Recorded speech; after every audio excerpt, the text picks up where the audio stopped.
So my name is Kizito Musayimana. I am born in Rwanda, a little bit, lived a little bit in Kenya, and came to Canada on this day, June 27, 2000. So obviously when I came to Canada 25 years ago, my understanding at the time was that I've finally made it, right? You go through living through the hells of 94. You don't think you're gonna make it. You live through another hell in Kenya, because in Kenya we were living through hell for another almost 4 years. And so being able to finally get a moment, an opportunity to finally make it here, at that time we really thought we were coming to heaven. And I want to emphasize, Canada has been great for us. Canada has been great, and when I say us, I mean me and my siblings, but more particular for me. But it's not, at least at the very start, was not what I thought it was gonna be. It was difficult. Yes, I came to Canada and was able to go to school, and created a new place, a new home. But not everything was simple. Not everything was easy. It took a long time to really settle down. And so when you ask, in terms of the question of having a sense of purpose, that's something I came to learn much, much later. Almost like, I would say after 13 years living in Canada, did I truly discover myself.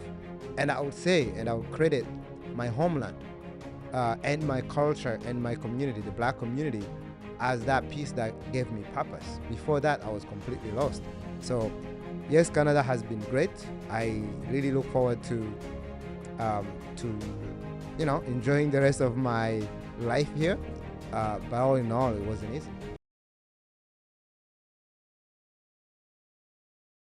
When I came to Canada, quickly I started facing challenges. We started facing challenges. For example, within a year or so, I was homeless. And now it was by choice and being stubborn and everything, but I was homeless. So, and I had been used to living alone. When we lived in Kenya, we didn't have a parent. We lived alone. So I had that independence, and I wanted to get, I wanted that freedom.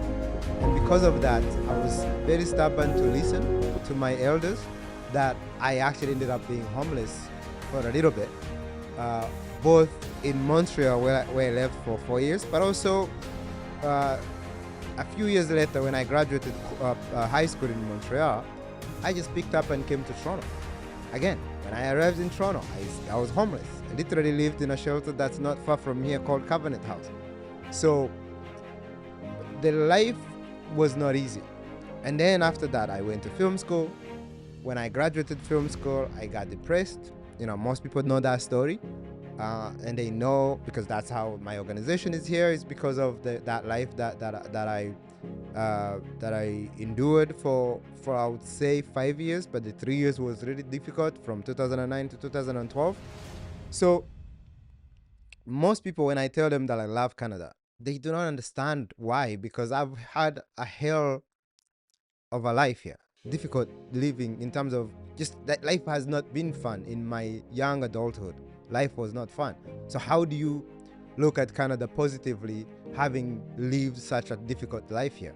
But I would say for me, it's those difficulties that actually gave me clarity about life. It's through those difficulties that I actually found and really, yes, found myself, but also found my purpose as to what I really wanted to do. So whether it's the work that we're doing with Healing Center, the work we're doing to help refugees, the work we're doing around housing, all of those pieces were because of the challenges that I lived through. For me, my work is through my lived experience. So as again, I'm doing this because 25 years is a lot, right? Many of us, when you come to Canada, you think, oh, in 25 years, I'm gonna do this or I'm gonna be this. And then time goes so quickly. You look back and you go, oh, I haven't done anything, right? For me, sharing this story, I want to especially express to young people, to immigrants, to newcomers, that when you come to this country, don't chase anything. Don't chase anybody. Just focus on your true essence and what it is that you think you can benefit from this society. That's really what I want to encourage young people to do. And I say young people, but I'm also talking about immigrants. That just focus on yourself, focus on what you're capable of, and don't worry about what other people are doing. And I think that's one thing I fell victim of. I was always comparing myself to others, whether it's my education, whether I was where I needed to be financially, So that is something I want to encourage people to just focus on yourself, and you look back and you celebrate life. Or if it's not everything you thought it would be, how do you shift so the next 25 years is better? I don't believe in the idea that one has to suffer in order to succeed. I believe, and I remember my friend who was one of my groomsmen in Kigali, actually at my wedding a couple of years ago. I remember me and my friend Ryan, we used to ask ourselves, why do we black people, because he's Jamaican, I'm Rwandese obviously, why do black people always have to start from nothing, right? Why do black people always have to start from zero? And for me, part of the work that I do is to make sure that the people that come behind me don't have to go through what I've gone through. And do I also think that we've benefited from our ancestors, especially the ones on this side? Yes, because if it wasn't for the fight for black community in America, in Canada, we wouldn't be here. We wouldn't be here. So why would we come here and do nothing? We have to fight for something. Like, we have to keep getting an inch until we are all equal, until we are all free. So I don't believe that one has to suffer to gain success. I think some of that is a responsibility of those who came before to create a better environment for young people who are coming after us to be able to succeed.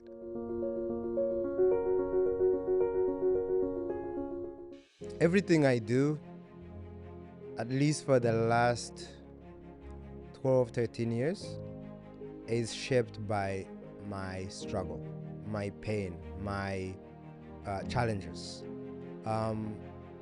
And it's not, obviously, I didn't always see it. I did not always understand that what I was going through would pave way to what we're doing now.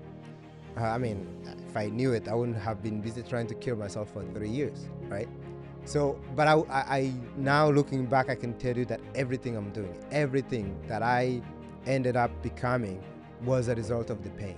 Whether it was the pain through what we went through in 1994, the pain through what we went through living in Kenya as refugees, the multiple pains that I've experienced here, whether I was homeless or whether I was struggling through PTSD, trauma, depression, all of that created a void, if you will, in who I was, that it forced me to actually go back and identify myself in history. So I talk about what I did when I was trying to find out who I was as a black person, which then taught me who I was and I am as an African, and that led me to finally understand who we are as Rwandans. And this is the same for anybody who's from Kenya, Uganda, Tanzania, Ghana, Nigeria. We have a powerful history that sometimes, if we could take time to go, I call it walking down memory lane. If all of us can take it could take you 6 months, a year, maybe 2 to 3, but it's 3 years that you're gonna be so glad that you invested into, to find out who you are in terms of your lineage, who you are in terms of your culture, who you are in terms of the actual records of history. What did your ancestors do? Where did they go from? Because we always talk about us being where we are in history, right? Not in history, but us being where we are right now in this moment. So you could find a Ghanaian in Accra, but if you go back in time, you realize that those guys were in Egypt. The Israelites, or the current Jewish people that you could call, like, those are the same people that we're talking about. Whether it's in Ghana, in South Africa, in East Africa, in Rwanda, we have been so many places. We've traveled throughout history that when you look far enough, you realize what we have here right now, the current modern civilization in the States, in Canada, in Europe, that comes from us. And it's already delivered. It's not something that we delivered halfway and the Europeans took it over and made it better. No, we delivered a complete civilization that then we've been building on for the last 2,000 years. So, as I was saying, I had to go back. I had to rediscover myself, my people. I had to rediscover fully what I really wanted to be. Who was I as a person, and what community did I belong to? So, in terms of what I can share, for me, what I would pass back, or what I'll pass down to people or who are looking to maybe do what I've done, because definitely, as I'm saying, I've used my pain as a tool. I actually call my mental health challenge as a gift. I call it a gift because if not for that, I would, for sure, maybe I wouldn't have gone through the challenges that I went through, but I wouldn't have realized my true purpose here. So I call that my gift, and I really would encourage people to go deep into their roots, to go deep into their history, find out who you truly are and where you come from, and that is going to give you the gift you would appreciate forever. So yeah, I think it's important to tap into that pain. I think it's important to tap into the challenges you face in life, and I think it's important to recognize that these things happen to us for a reason, and that reason is really where, that's the purpose piece. Like you really, once you open that door and you walk in, it's scary, it's hell, but once you're in there and you're determined, you come out a different person. And I think that that's something I would like for people to really embrace, especially when you're in countries like Canada. Canada gives you the opportunity to be all you can be. Back home, obviously, nowadays we could say it's peaceful in some countries. Like back home in Rwanda, it's amazing, it's beautiful, but there's always challenges, economical challenges and other challenges that cause us not to focus on just life, right? Thinking about life, breaking down what everything means. Once you come to Canada, you start thinking about those things, and that's a blessing. So once you're in that space, why not think about the biggest question in your life, which is, why am I here? What the hell am I here? What makes me different from everybody, 9 billion people on the planet? What makes me unique? And I think that is the best question you could ask. You don't have to get an answer in one day. Some people take a whole lifetime to get an answer, but at least you're asking the right question.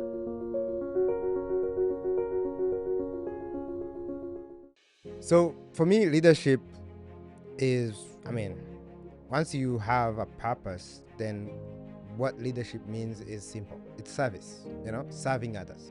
So if you're a leader and you're offering value, then, check that box. And again, I don't know why, but I'm always uncomfortable. I haven't embraced the word leader. Like, I feel like for me, it's just as simple as there's a problem and there is a solution. There is a problem, there is a missing solution. And my focus is, how do I find a solution to that problem? So whether it's the healing work, the RSHC work that we're doing, I am here because I lived through my trauma. And now I'm trying to find out, how do we solve mental health challenges, especially for Africans, for Rwandans, for Black people? How do we solve trauma without overdosing ourselves with drugs and I'm talking about clinical drugs? How do we do that? How would we approach healing in a more cultural, Afrocentric way?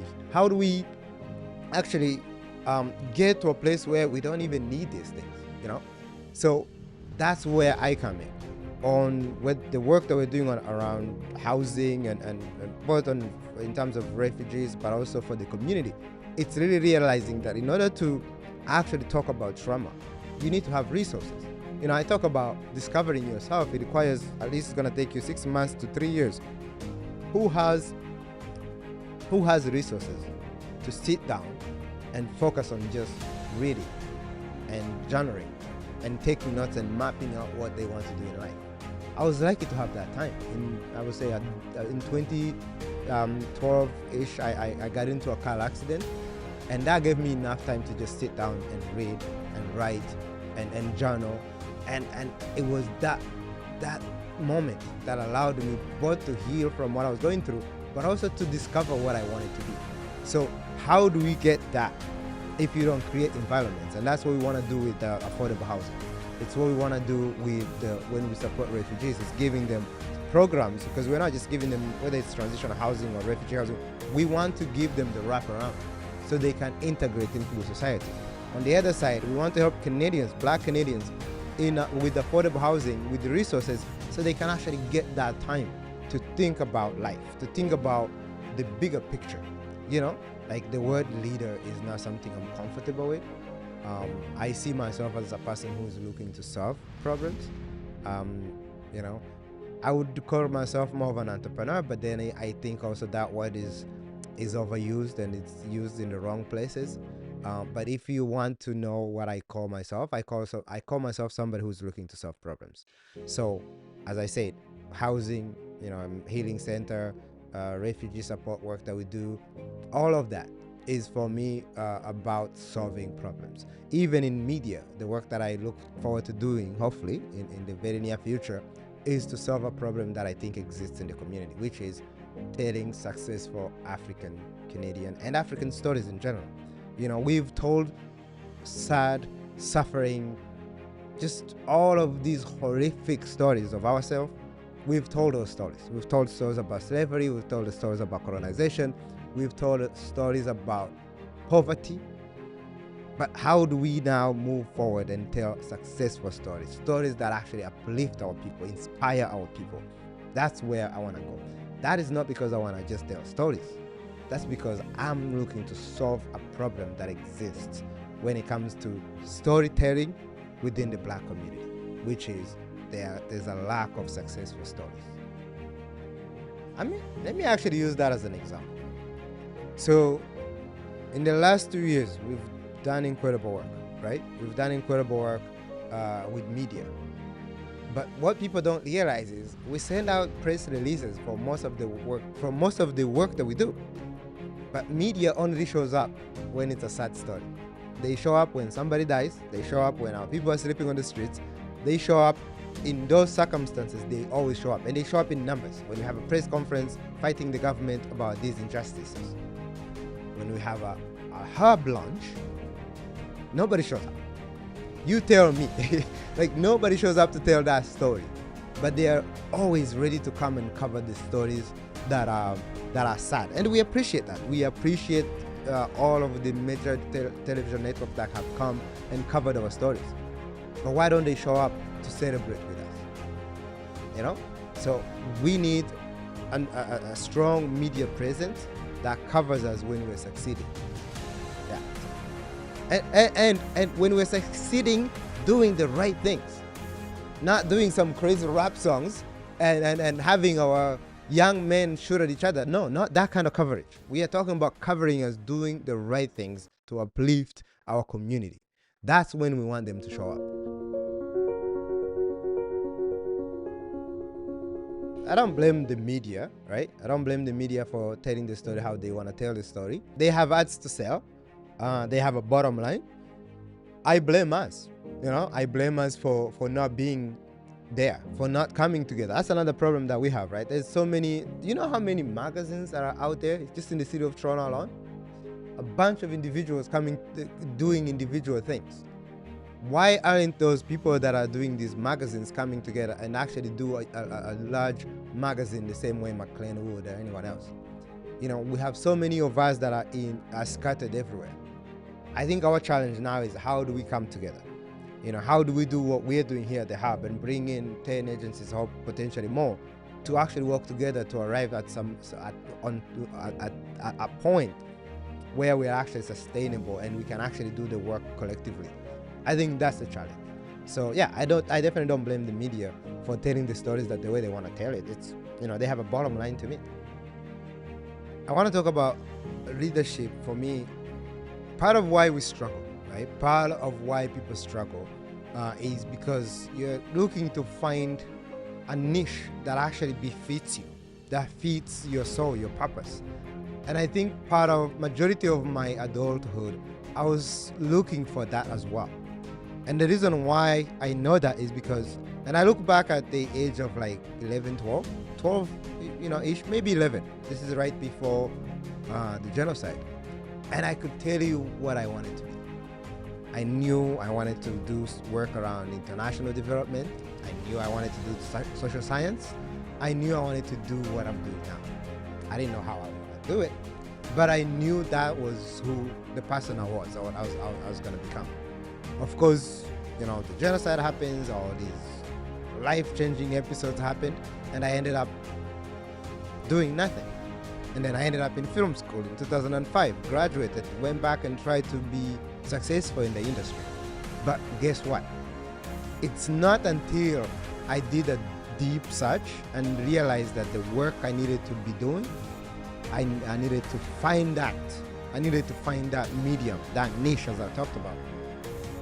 It's not until then did I actually fully understand that I'm now where I needed to be.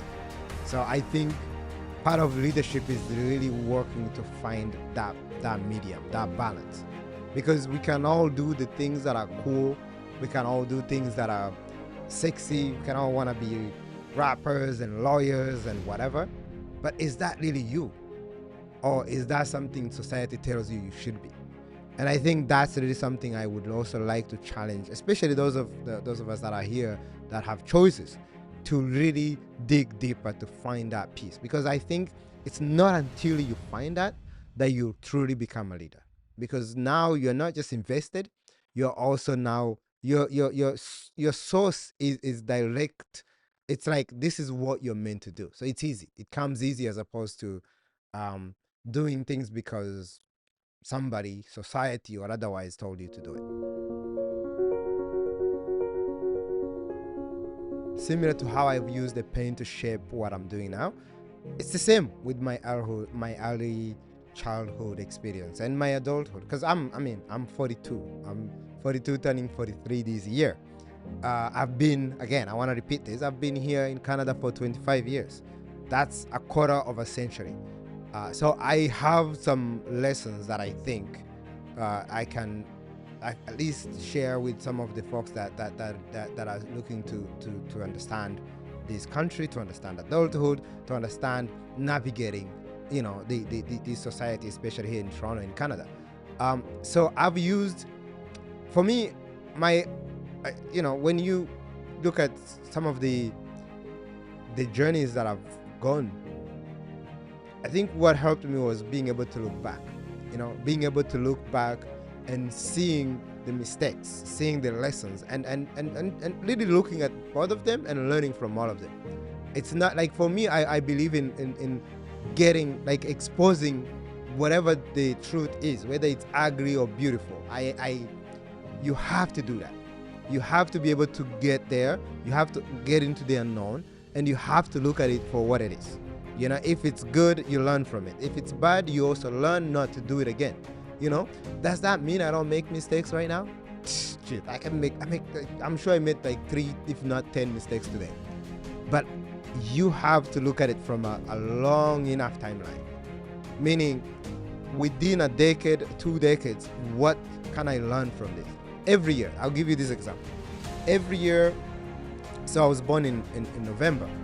The whole month of November, every year, if I had a choice, I would take that whole month off. I'm not able to, but what I do, I contemplate throughout that month. I look at the year before, I look at what I set out to do for that year, and I look at the work that I actually promised to do since I had an awakening. And I could give you a marker, because I've talked about this before. For me, 2013 was the awakening period. Whatever I've done before, please don't judge me for it. But anything I've done since 2013, feel free to judge me, because I was aware, I was conscious, I was actually doing the things, knowing the wrong and the right. So it's that marker that I look at and say, what have I done in 2013, 14, 15, 16? Many of you know what I've done in 16 when I did the walk. 17, 18, 19, 20. Like, what did I do that I can then judge myself based on for that decade, for that year, for that month? So it's you have to do that. So when I talk about how the early life experience shaped my future, I'm not just talking about what I went through when I was struggling. I'm also talking about what I've done since I've finally had that awakening. When I was a leader in the community, half of my time as a leader in this community, I was homeless. I was living in an Airbnb. You know? But people don't see that because people see the hustle and they think you're successful. Moving from one apartment to another one to find a better Airbnb. Sometimes I'll go to work and forget I didn't book an Airbnb. Guess where I would end up? In a dumb shelter, man. I've ended up in a shelter in Peel a couple of times. Not because I didn't have money, but because I was so busy chasing this thing that we're doing right now. So sometimes we talk about what it requires to do to achieve the thing that you want to achieve. Sometimes you gotta dig deeper, even if it means sleeping on the street, even if it means being homeless for a night or two. Sometimes you have to do what you have to do. So can I regret any of those days? No, because we're here. But many people don't know that because they see us doing this thing and they think every day is flashy.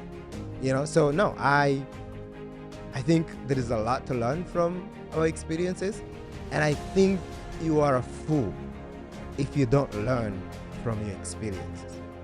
And I'm the greatest example. Like you could turn anything into something. So I think I am my past. Simple as that. I am my past. I did not create something new out of nothing. I created everything from my past. I used my past as a fuel to create a better me, but also to create hopefully a better future for myself and for the community.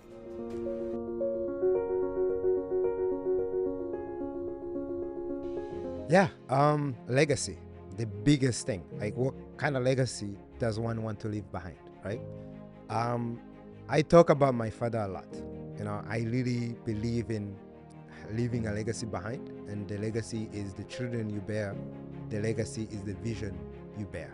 The legacy is having that outlive you, leave out generations after you are gone. There's a saying, and I truly I've made this my all true essence in terms of how I approach life. If you want to build a future that's gonna last 1,000 years, you are to look back 10,000 years in the past. So if I am looking to build something that's gonna last 200 years, I should be able to at least 200 years in the future. I need to be able to understand 2,000 years in the past, because that's the only way the future is built. It's built on our past. So our past is really our past is the roots of the future we're looking to build. So if you're looking to build a future but you don't know your past, you might as well just pack it. That means you're building someone else's future. You do not have a clue what the blueprint of that future is. And this is the thing that we as Africans, black people, make mistake of, thinking we're building a future without actually understanding our past. We're building someone's future for sure, but it's not our future. So that takes me now to the legacy. What kind of legacy does one want to build? I'll center it back to storytelling. I've said it before and I'll say it again. If I could have had the opportunity to be able to read books of my great grandpa all the way to the 7th generation, imagine if I was able to read a book he wrote, books his children wrote, books their children wrote, books all the way to my grandpa and my dad. Imagine if I'm able to go in a library and just read those books. Be able to read all the wonderful lessons and the wonderful things that they envisioned and actually achieved, but also get to know the mistakes they made. Imagine if I'm able to do that. Imagine now if not just me, but my entire family is able to do that. That's the future that I would like to leave behind. How do we deliver such a thing for the future generation? So our descendants in 200 years are able to actually see what you and I are doing, be able to see what we've come to find and what we turned it into, and what our children are going to do, because now they can actually see a track record from now until then. That's the legacy I want to leave. A legacy of sustainable communities, peaceful communities, harmonious communities. Because everybody talks about business, right? People want to do business, but for what purpose? Because if it was about making money, I wouldn't be here.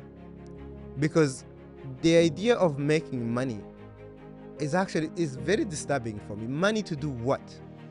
Because if you can't identify the thing that you want to do, why are you even trying to make money? So, like, I want to be able to see safe communities, productive communities, self-sustainable communities, healthy communities. I want us to be the leader in the world. That's African, black people. I want us to lead the world again. So if I can play a piece in terms of my role in achieving it, then I would go home. Actually, that would happen way after I've passed on. But if I can play a role in getting us there, that's all I want to do. So legacy for me is just delivering with whatever tools that I was given, delivering the maximum, and not worrying about what it's gonna look like, so long as I've done my best, so long as I've loved, so long as I have had fun, I was happy, so long as I've not harmed anybody, so long as I did not chase monetary things, for no particular reason, right? So my goal is to just create even that culture for us to really appreciate. Yes, you need money, right, to get things done. But I think the first question you should ask yourself is what is that thing that you want to get done before you think about the money. And sometimes you don't even have to have money to get those things done. So that's my legacy, is how do we use our past to create a better future, both on an individual level, at a community level, but also generational.